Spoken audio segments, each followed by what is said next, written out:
Hello friends, this is Sherry Asthana. Welcome in my channel Edu Lifetime.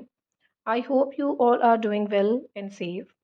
Friends, आज का video हमारा production management से है। Topic है plant layout, meaning, objective, principles and factor affecting.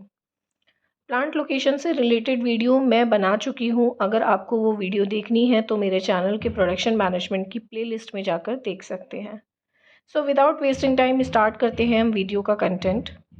Plant layout होता क्या है बेसिकली ये जानते हैं। सो देखिए, प्लांट वो एरिया होता है किसी भी फैक्ट्री का जहाँ पर मैन्युफैक्चरिंग की जाती है किसी प्रोडक्ट की। रॉ मटेरियल से फिनिश्ड गुड बनाने का प्रोसेस किया जाता है उस पर्टिकुलर एरिया में। अब जब किसी भी फैक्ट्री में प्लांट डिसाइड होता है कि कहाँ सेटअप किया जाएगा, तो उसके साथ के साथ उसका एक लेआउट तैयार किया जाएगा। आप कह सकते हो मैपिंग तैयार की जाएगी। सो बेसिकली लेआउट मीन्स होता है किसी भी मैन्युफैक्चरिंग यूनिट या प्लांट के अलग अलग हिस्सों का एक व्यवस्थित ढंग से अरेंजमेंट करना, ठीक है, ताकि मैन्युफैक्चरिंग यूनिट या प्लांट का जो भी वर्क है वो स्मूथ तरीके से काम कर सके। सो डेफिनेशन क्या हो गई? The way in which the parts of something are arranged और लेड आउट। एक ऐसा तरीका जहाँ पर जो आपके प्लांट के अलग अलग पार्ट हैं, ठीक है, उनको प्रॉपर तरीके से अरेंज करना। अलग अलग पार्ट का मतलब क्या हो गया? रॉ मटेरियल कहाँ रखा जाएगा, प्रोसेसिंग कहाँ होगी, जो मशीन्स हैं वो किस तरीके से अरेंज करी जाएंगी, फिनिश्ड गुड कहाँ रखा जाएगा, वेयर हाउसिंग कहाँ होगी, पैकेजिंग कहाँ होगी, ये अलग अलग पार्ट्स होते हैं। प्लांट लेआउट एक ऐसा प्लान होता है जो कि प्रोडक्ट की मैन्युफैक्चरिंग से रिलेटेड जो फैसिलिटीज़ होती हैं, यानी मैन्युफैक्चरिंग से रिलेटेड जो प्रोसेस होता है या जो भी आपके उसमें इक्विपमेंट्स यूज़ किए जाते हैं या जो भी मशीन्स यूज़ किए जाते हैं, उनका इफ़ेक्टिव यूटिलाइजेशन कैसे किया जाए, ये प्लांट लेआउट में डिसाइड होता है।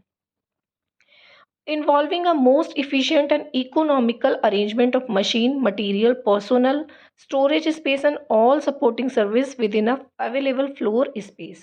यानी आपके पास जो एक अवेलेबल स्पेस है, यानी कि जो आपके पास एक प्लांट है।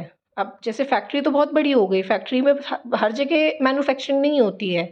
वो एरिया जहाँ पे मैन्युफैक्चरिंग हो रही है, जो प्लांट है उस के अंदर आपके पास जो अवेलेबल स्पेस है, उसके उसमें आप कितनी अच्छी तरीके से मशीन का अरेंजमेंट, मटेरियल का अरेंजमेंट, जो आपके वर्कर्स हैं, काम करने वाले लोग हैं, उनका अरेंजमेंट, स्टोरेज स्पेसेस जो हैं उनका अरेंजमेंट, और जो सपोर्टिंग सर्विसेज होती हैं उनको किस तरीके से व्यवस्थित कर रहे हो। साथ के साथ में आप जो लॉ है, फैक्ट्री से रिलेटेड जो लॉ बनाए हुए हैं, आप उनको भी किस तरीके से प्रॉपर तरीके से उन प्रोविज़न्स का उल्लंघन नहीं कर रहे हो।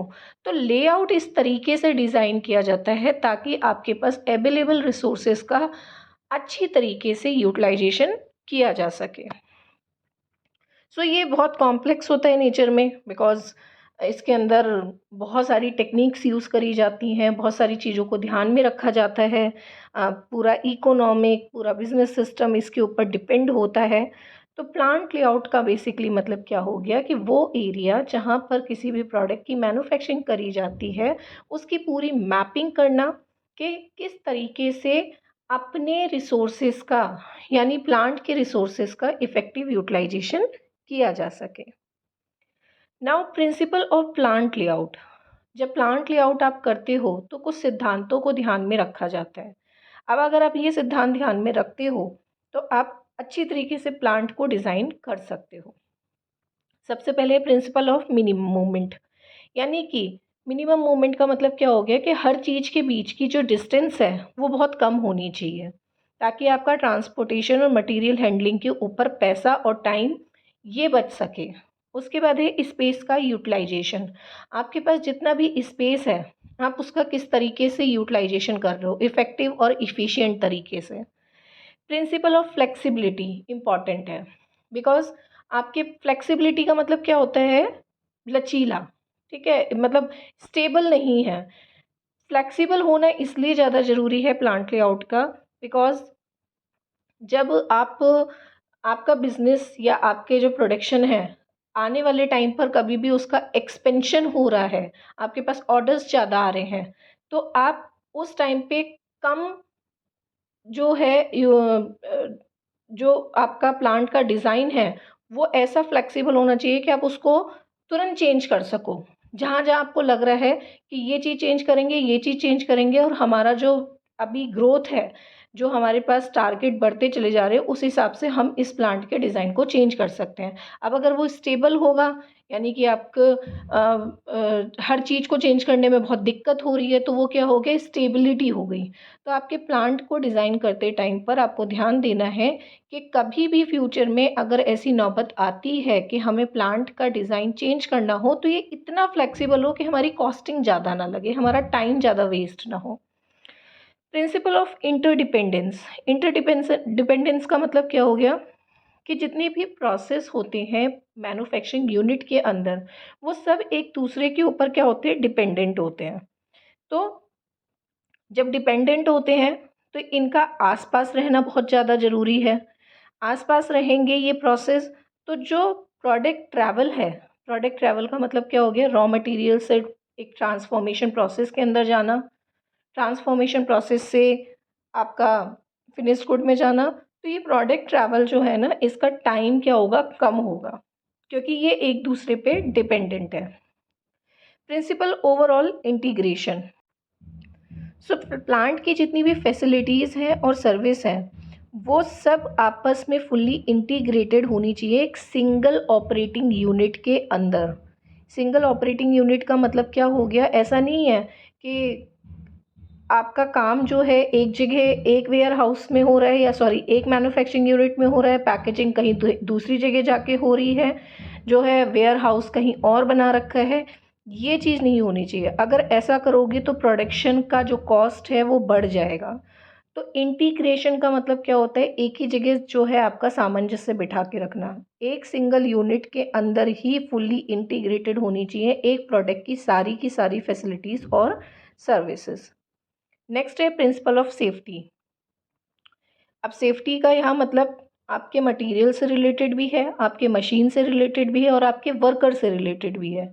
यानी कि आप जो भी लेआउट बना रहे हो, वो लेआउट ऐसा होना चाहिए कि आपका रॉ मटेरियल ज़्यादा ख़राब ना हो। साथ के साथ में मैंने अभी थोड़ी देर पहले भी बोला कि लेआउट डिज़ाइन करते टाइम पर हमको जो हमारे लॉ बनाए हुए हैं उनको भी ध्यान में रखना होता है। और लॉ किस लिए बनाए हुए हैं, हमारे वर्कर्स की सेफ्टी और वेलफेयर्स के लिए। तो आपको ये ध्यान देना होगा कि आप केवल प्रोडक्शन नहीं कर रहे हो, आपके पास एक ह्यूमन रिसोर्सेज भी है। उस ह्यूमन रिसोर्सेज की सेफ्टी को ध्यान में रखते हुए भी आपको अपने प्लांट का लेआउट डिज़ाइन करना है। स्मूथ फ्लो, ठीक है, ऐसा लेआउट होना चाहिए जहाँ पर कोई भी बॉटल नेक ना हो, या बॉटल नेक्स का मतलब क्या हो गया, रुकावट। तो किसी भी तरीके की रुकावट को रिड्यूस करने वाला, कम करने वाला डिज़ाइन होना चाहिए। Principle of economy. इकोनॉमी मतलब कम बजट के अंदर आपका प्लांट लेआउट होना चाहिए, क्योंकि हमारे पास सबसे इम्पॉर्टेंट तो हमें पैसा कमाना है। अब अगर हम सारा का सारा पैसा ऐसी चीज़ों में ही गवा देंगे तो हम पैसा प्रॉफिट कहाँ से कमा पाएंगे। Principle of supervision. A good layout should facilitate effective supervision over worker. जैसे मैंने बोला कि अगर आपके लेआउट का डिज़ाइन बहुत ही ज़्यादा मतलब रिजिड है, या बहुत ही ज़्यादा उसके अंदर जो हर चीज़ की प्रॉक्सिमिटी है वो बहुत दूर दूर है, तो वहाँ पे क्या होगा, सुपरवाइज़ करना बहुत मुश्किल हो जाएगा। जहाँ पर ये सारी चीज़ें बहुत क्लोजली वर्क कर रही हैं, तो वहाँ पे इफ़ेक्टिव सुपरविज़न हमारे सामने निकल कर आता है। प्रिंसिपल ऑफ सेटिस्फैक्शन, ठीक है, अच्छा लेआउट एक एम्प्लॉय के मोरल को बूस्ट अप करता है। आप एक जगह काम कर रहे हो, आपको पता है कि मुझे ये काम जो दिया गया है इससे रिलेटेड मुझे इधर उधर नहीं भागना, हर चीज़ एक ही जगह है, तो आप फ्रस्ट्रेट नहीं होगे, आपका जो काम करने में मन लगेगा, अच्छा लेआउट होगा, खुला खुला लग रहा है, बहुत ही ज़्यादा कंजस्टेड नहीं है, और वेंटिलेशन अच्छा है। बहुत सारी चीज़ें मैटर करती हैं जब लेआउट बनाते हैं, तो एक सेटिस्फेक्शन वर्कर के मन में आता है। तो these are the principles of plant layout. Now moving on objective and advantage of plant layout. तो सिंपल अभी तक समझ में आ गया होगा कि मटेरियल के फ्लो को स्ट्रीमलाइन में करना, ये ऑब्जेक्टिव होता है एक प्लांट लेआउट का। मटेरियल हैंडलिंग को मिनिमाइज़ करना, यानी कि आप एक जगह से दूसरी जगह लेके दौड़े चले जा रहे हो मटेरियल को, वो नहीं करना है। Facilitate manufacturing progress bye maintaining balance in the process.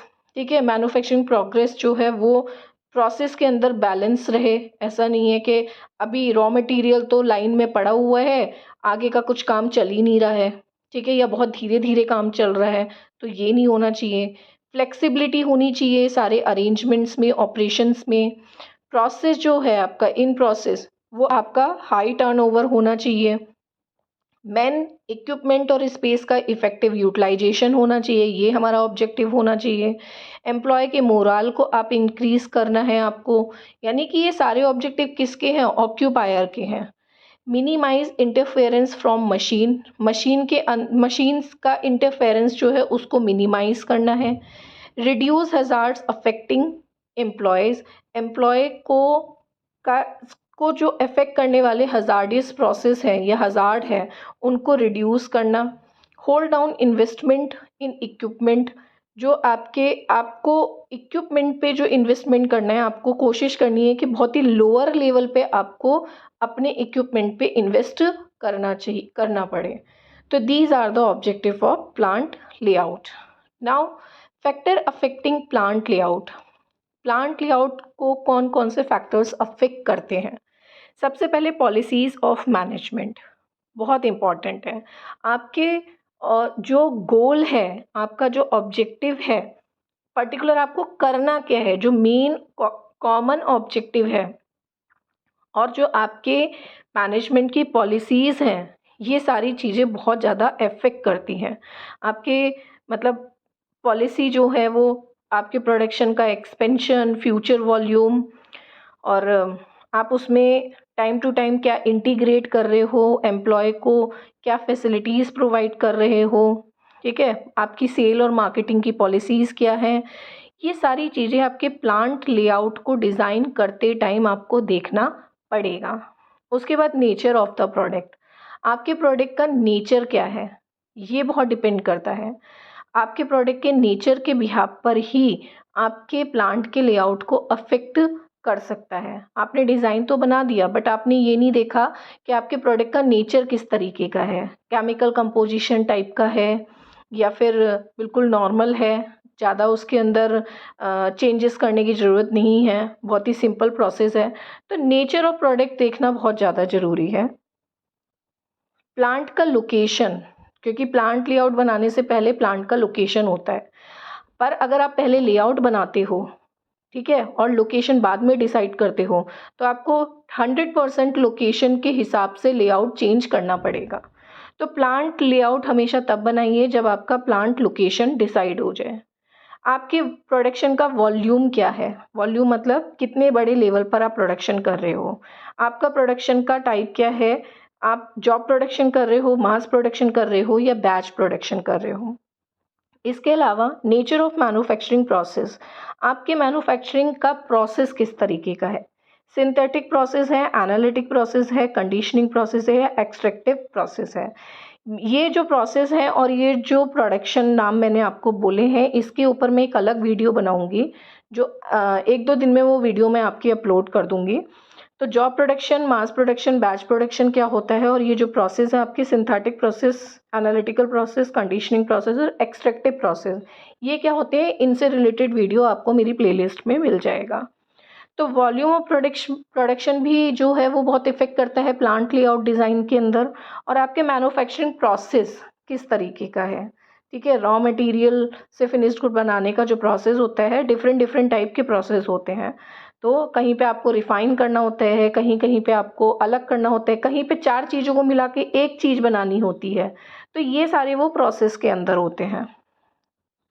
Next है हमारा फ्लोर स्पेस। आपके पास में फ्लोर स्पेस कितना है? प्रोडक्शन तो आपका बहुत बड़ा है, पर आपके पास फ्लोर स्पेस जो है वो कम है, तो आप किस तरीके से यूटिलाइजेशन करोगे? तो अवेलेबिलिटी ऑफ फ्लोर स्पेस, ये आपको ध्यान में देना होगा, ये इफ़ेक्ट कर सकता है आपके प्रोडक्शन को।